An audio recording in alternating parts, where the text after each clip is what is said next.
Nous accueillons Anne-Frédérique Guilloux de l'ADAPEI 44, Loire-Atlantique. Donc, je suis Anne-Frédérique Guilloux, responsable qualité de l'ADAPEI de Loire-Atlantique. Donc, l'ADAPEI de Loire-Atlantique, donc, c'est une association qui œuvre dans le champ du médico-social, hein, qui accompagne des personnes en situation de handicap, qui est présente quasiment sur tout le département de la Loire-Atlantique, donc avec plus de 75 établissements, services, dispositifs, qui regroupent tous les âges des personnes en situation de handicap, de l'enfance, la vie professionnelle, l'habitat et des plateformes. Donc, nous proposons 3200 solutions d'accompagnement et nous avons environ 1600 salariés. Donc, ce qui m'amène aujourd'hui à apporter mon témoignage, c'est parce que nous avons connu un événement indésirable, grave, lié aux soins. La non-administration du même médicament pendant 5 soirs de suite a conduit à la mise en jeu du pronostic vital d'une personne accompagnée par un de nos établissements. Suite à cela, nous avons organisé un rétex afin de comprendre et analyser les causes de cet événement. L'OMEDIT a ensuite accompagné l'établissement dans le cadre de sa mission d'appui. Un plan d'action a été élaboré avec des actions immédiates menées à partir des pistes d'amélioration identifiées en rétex, avec des actions également à moyen terme pour accompagner les professionnels avec l'intervention de notre équipe mobile de médicalisation, du pharmacien de l'officine de proximité et des actions à long terme pour déployer une culture sécurité. Donc là, je vais laisser la parole à Monsieur Dondé, directeur des ressources humaines de l'association. Bonjour à tous. L'ADAPEI accompagne des personnes handicapées. L'un des enjeux pour nous est d'assurer la sécurité des résidents dans une logique d'amélioration continue. On a été confronté à 3 incidents sur une période courte en lien avec le circuit du médicament, dont un qui constitue un événement grave et qui ont mis en évidence la nécessité de progresser en matière de sécurité. Le service qualité et le service des ressources humaines ont alors travaillé conjointement à la mise en place d'un plan d'action qui va vous être présenté par Anne-Frédérique Guilloux, notre responsable qualité. Conjointement à ce plan d'action, nous avons décidé de faire évoluer notre approche et de changer de paradigme. Nous avons en effet fait le choix, sous l'impulsion d'Arnaud Gosguen, notre directeur général, de passer d'une culture où l'erreur est fautive, ce qui peut entraîner une non-déclaration des erreurs et des presque-erreurs, et qui est un obstacle à la prévention des erreurs, à une culture où l'erreur est humaine et où l'erreur permet de progresser. Les professionnels ne font pas l'objet de sanctions pour leurs actions, pour leurs omissions ou leurs décisions, lorsqu'elles sont proportionnées à leur expérience et à leur formation. Par contre, si on est en présence de négligences graves, de manquements délibérés ou de dégradation, ces éléments ne seront pas tolérés. Nous avons donc repris à notre compte la notion de culture juste de l'erreur. La notion de culture juste est aujourd'hui pratiquée depuis de nombreuses années dans l'aviation civile ou dans les structures hospitalières, car il y a un potentiel d'amélioration notable de la sécurité à travers un système de gestion des erreurs ou d'événements indésirables. Des études ont montré que ce que nous apprenons, c'est le fruit de nos échanges, des problèmes à résoudre au quotidien, sur le lieu de travail et par l'expérimentation. Nous apprenons donc au travail, par le travail, et il est possible d'apprendre de nos erreurs. Dit autrement, apprendre de ses erreurs est une des bases de la progression des personnes et des organisations.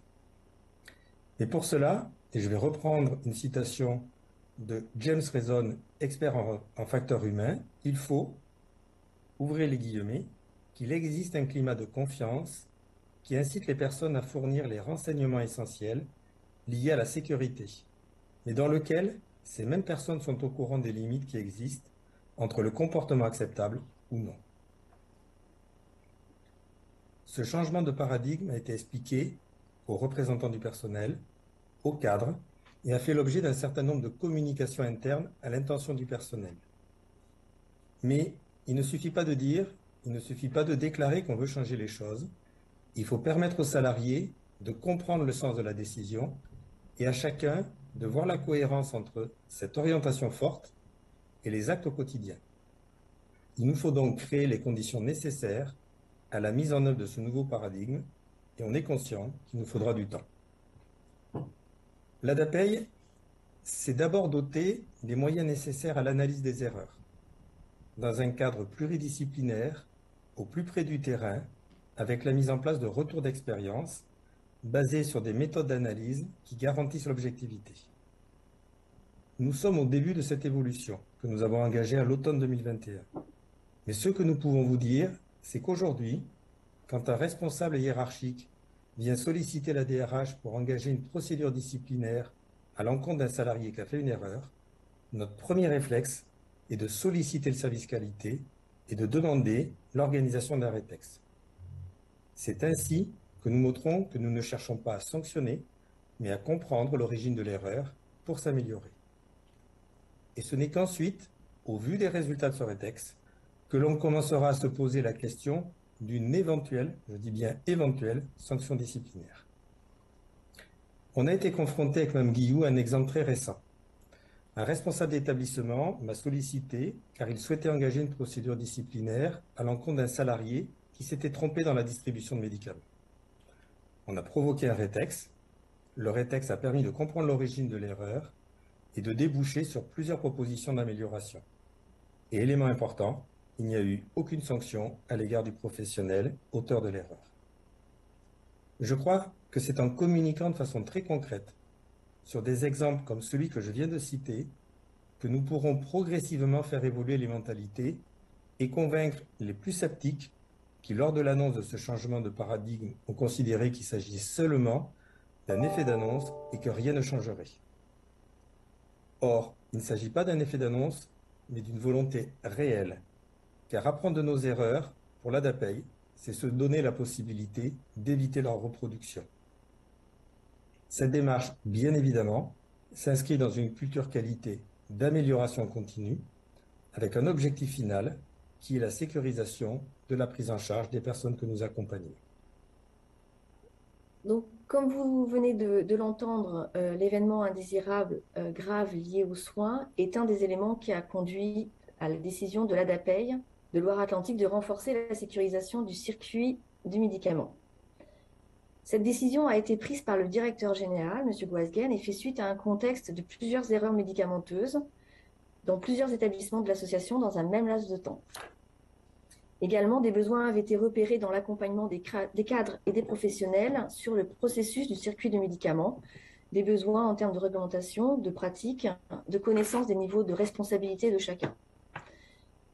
Suite à ces événements-là, nous aurions pu laisser chaque établissement se saisir de cette problématique, de répondre individuellement aux erreurs et de mettre en place des actions chacun à leur niveau. Cependant, le choix a été de traiter le renforcement de la sécurisation du circuit du médicament à un niveau associatif. Une réflexion conjointe services des ressources humaines et services qualité a déterminé le périmètre des établissements concernés, l'agenda et un plan d'action permettant l'avancement de ce chantier. La communication et le rythme de celle-ci ont également été réfléchis afin d'être transparents sur les attendus de la fonction, sur son champ d'action et ses responsabilités. En effet, nous avions des échos de craintes de salariés qui pensaient à tort que la responsabilité des erreurs médicamenteuses incomberait alors à la fonction de référent et donc à la personne qui incarnerait cette fonction. Nous avons donc toujours pris la précaution de messages clairs quant aux missions et responsabilités du référent, du futur référent du circuit du médicament, ce qu'elles étaient et ce qu'elles n'étaient pas. La décision a été d'impliquer les établissements réalisant de la distribution de médicaments, médicalisés ou non. Donc, il s'agit de notre côté des maisons d'accueil spécialisées, des foyers d'accueil médicalisés, des foyers de vie, des foyers d'hébergement et des instituts médico-éducatifs. Le plan d'action associatif est composé de 4 axes. La fonction référent du circuit du médicament, la réalisation d'audits croisés par les infirmières de l'association, la structuration de l'accueil des nouveaux embauchés et l'élaboration et la mise en œuvre, la mise en place de procédures associatives. Diapo suivante. La fonction de référent du circuit du médicament est l'élément pivot du plan d'action associatif. Tout d'abord, nous avons élaboré une fiche de fonction. Elle précise les missions du référent, la nature et l'étendue de ses activités, ses relations hiérarchiques et fonctionnelles. Nous avons fait le choix de la confier directement à une infirmière pour les établissements qui en possédaient Sinon, un appel à candidature a été lancé parmi les professionnels soignants ou aides-soignants donc, ou éducatifs. Nous avons demandé au minimum un référent par établissement. Certains établissements ont fait le choix d'en désigner 2 ou 3 en fonction de leur taille, de leur modalité de fonctionnement. Pour les établissements, par exemple, qui sont ouverts 365 jours par an, 24-24, il peut y avoir 2 ou 3 référents du circuit du médicament. Nous avons garanti aux référents du circuit du médicament des modalités de mise en œuvre de cette fonction, de cette nouvelle mission. Tout d'abord, une formation assurée par l'OMEDIT et Calirel, une communauté de pratique qui permettra aux référents d'échanger sur le quotidien de la fonction, les difficultés rencontrées, les solutions apportées, d'apprendre collectivement des ressources, des retours d'expérience de chacun. Nous leur avons garanti également des appuis en interne, donc par notre équipe mobile de médicalisation sur les aspects techniques liées aux médicaments, soit par moi-même pour les aspects fonctionnels. Le référent circuit du médicament est une personne ressource pour les professionnels de l'établissement qui a 2 missions principales. Il va donc apporter son concours, donc sous forme d'appui et de conseil aux autres professionnels de son établissement, dans la mise en œuvre des mesures du circuit du médicament édictées par l'association, et il va assurer la sensibilisation des professionnels. Le référent est rattaché au responsable d'établissement par délégation au chef de service et nous avons insisté sur la nécessité qu'il travaille en binôme. Le responsable d'établissement est bien le garant de l'application des procédures et des modalités définies dans la gestion du circuit du médicament au sein de son établissement. Le référent pouvant alerter le responsable d'établissement s'il constate un dysfonctionnement, une mauvaise application de la procédure, par exemple le document de traçabilité qui ne serait pas émargé correctement. Le référent va piloter la gestion documentaire liée au circuit du médicament, l'adaptation du mode opératoire d'aide à la prise médicamenteuse, donc adaptation au contexte de l'établissement en collaboration avec le responsable d'établissement ou le chef de service. Également la mise en place des procédures associatives, leur explication, l'information des autres professionnels en vue de leur appropriation. L'un des enjeux de ce chantier sur la sécurisation du circuit du médicament est aussi de faire entrer l'association dans la culture juste de l'erreur. Monsieur Dondé a insisté sur le changement de paradigme au niveau de l'association. Pour cela, nous avons mis en place des rétex systématiques avec la participation du référent à ce rétex. Le référent doit donc être informé des erreurs médicamenteuses au sein de l'établissement. Les premiers rétex ont été mis en place avec la participation des référents, la participation des membres de l'équipe, du responsable d'établissement et de moi-même pour garantir la méthodologie d'analyse. Les premiers retours sont mitigés, non pas au niveau de l'intérêt en termes de réflexion collective et d'action, mais en termes de ressentiment. En cela, il nous faudra du temps afin de dépasser l'impression de recherche de responsabilité, culpabilité lorsqu'une erreur est survenue. Pour certains établissements, cela a été, comme l'a cité M. Dondé, très bénéfique et source d'échanges et d'améliorations pertinentes pour l'équipe. En collaboration avec le responsable d'établissement et ou le chef de service, le référent sera aussi en charge de suivre le plan d'action consécutif à l'audit du circuit du médicament selon la méthode Andy-CIMED et la mise en place des actions. Donc le référent est vraiment une personne ressource formée et accompagnée tout au long de sa mission. En termes de bilan quantitatif, nous avons donc eu 2 sessions de formation animées conjointement par Calirel et l'OMEDIT, qui ont donc formé 41 référents, 41 professionnels et 41 cadres de direction.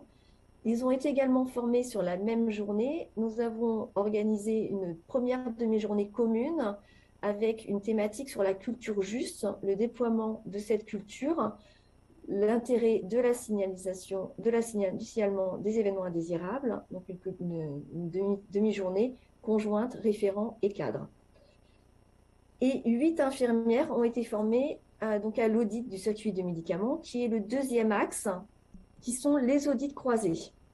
Donc, le choix s'est porté sur la formation d'infirmières qui avaient au moins 75% de leur temps de travail sur un seul site, un seul établissement, hein, afin de faciliter leur planning et l'organisation de ces journées d'audit. Elles ont été formées aux techniques d'audit et au référentiel Andicimed par Calirel et le Médit. Également, nous avons retenu la méthode des audits croisés, ce qui permet à une infirmière d'un établissement d'aller auditer un autre établissement. Donc, cela évite d'être jugé partie et également cela permet un enrichissement mutuel des pratiques. Je suis en charge d'élaborer le planning des audits en veillant à ce que chaque infirmière formée auditrice réalise au moins 2 audits par an afin de maintenir son niveau de compétence. Pour les premiers audits, donc il est prévu que je les accompagne dans cette nouvelle mission et dans cette nouvelle activité. Le troisième axe développé sur le plan d'action associative est l'élaboration de procédures associatives. Donc, nous avons travaillé avec des professionnels issus de plusieurs établissements de l'association, de plusieurs territoires, de plusieurs types d'établissements, plusieurs profils de métiers. Nous nous sommes réunis pour élaborer une procédure associative socle, non modifiable. Donc, cette procédure décrit les étapes du médicament avec les bonnes pratiques à mettre en place. Et nous avons édité un mode opératoire d'aide à la prise qui est par contre, lui, adaptable au contexte de l'établissement.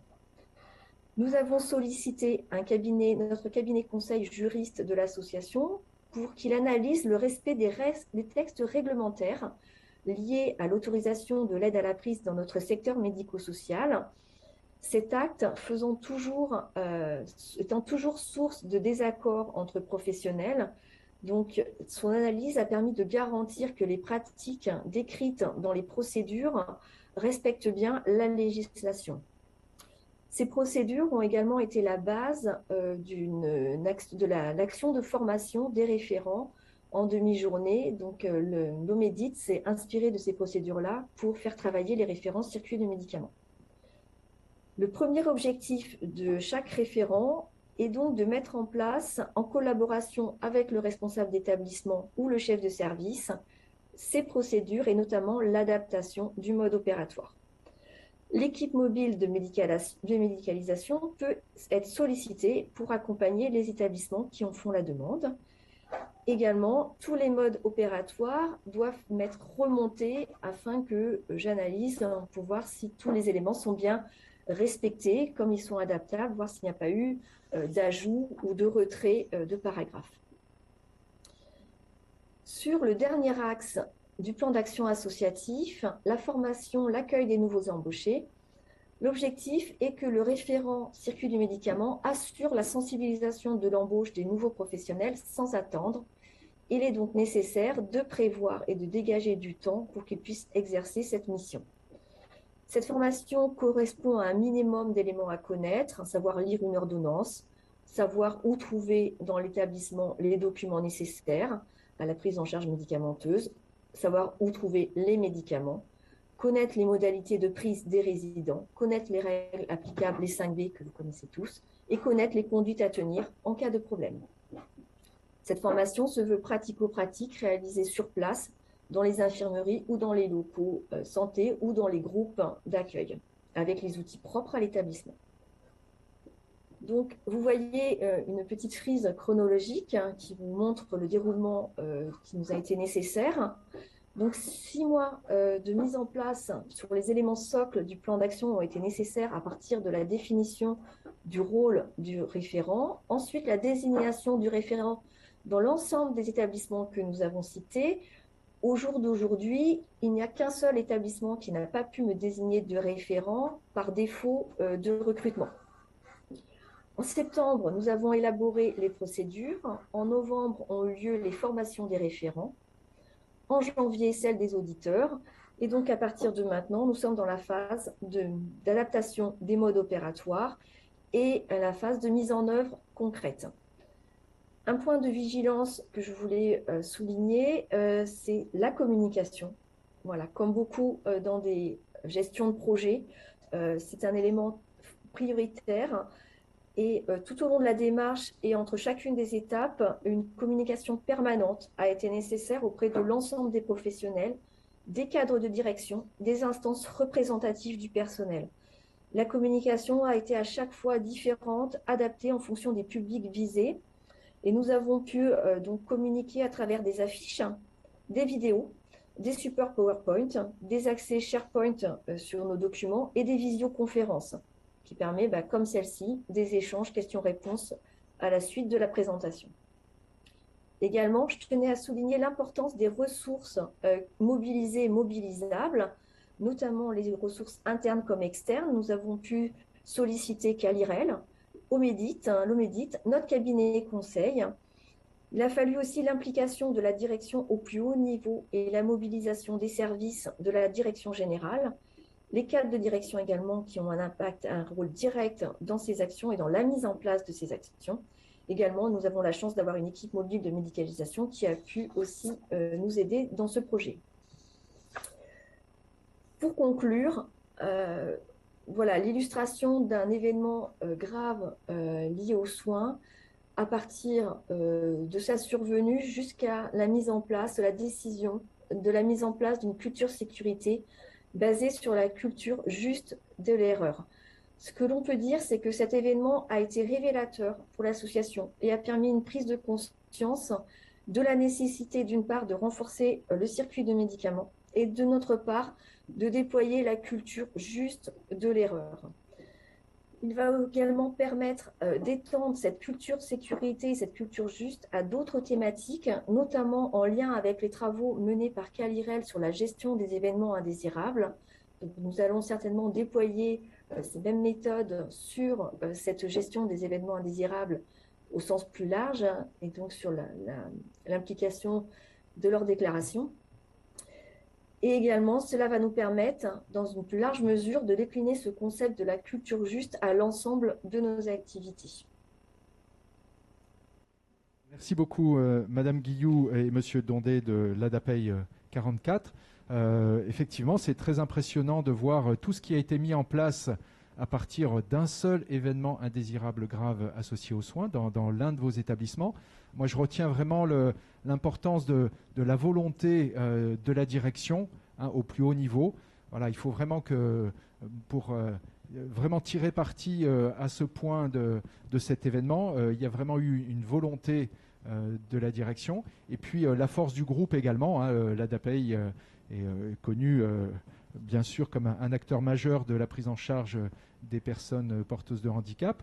Mais voilà, à partir de cet événement simple, et puis bien sûr le soutien, l'appui de Calirel Santé et de l'Omedit, chacune a sa place en fonction de ses compétences. J'aurais juste d'ailleurs une petite question. Quand on voit l'investissement de l'Omedit et de Calirel Santé dans cet appui à l'ADAPEI 44, et tout ça c'est gratuit, est-ce que vraiment on peut solliciter comme ça ces structures pour un appui aussi important? Calirel Santé a des adhérents et forcément des établissements qui ne sont pas adhérents. Tous les établissements sanitaires, je crois, sont adhérents, mais il y a encore des établissements médico-sociaux qui ne sont pas adhérents. Alors si je suis un tout petit établissement médico-social qui n'est pas adhérent encore à Calirel, est-ce que je peux gratuitement bénéficier de tout cet appui? La question pour Noémie Terrien. Alors, effectivement, bien entendu, l'objectif, c'est que ce soit accessible au plus grand nombre. De toute façon, à partir du moment, si on part du portail, et à partir du moment où il y a un événement indésirable grave associé aux soins déclaré sur le portail, c'est une mission réglementée. Donc, c'est une mission des structures régionales d'appui à la qualité des soins et à la sécurité des patients. Donc, c'est complètement déconnecté de notre système associatif adhérent non adhérent. Après, effectivement, on a un système dans le socle, ce nous on appelle le socle global d'accompagnement de Calirel Santé, un système d'adhésion volontaire, symbolique, où l'ensemble des actions qui ont été accompagnées auprès de l'ADAPEI font partie effectivement de ce socle-là. Après, il ne nous est jamais arrivé en région Pays de la Loire de refuser un appui même auprès d'un non-adhérent, puisque généralement, très rapidement, la prise en compte du réseau et des ressources disponibles en participant aux activités de l'association font que la structure adhère. Mais par définition, la porte est ouverte à tous, adhérents, non adhérents. Il n'y a pas de distinction sur les sujets de sécurité des soins. Merci, oui, il fallait peut-être le préciser. Merci en tout cas pour cette réponse. Donc voilà, nous clôturons ce chapitre et remercions encore l'ADAPEI pour ce témoignage.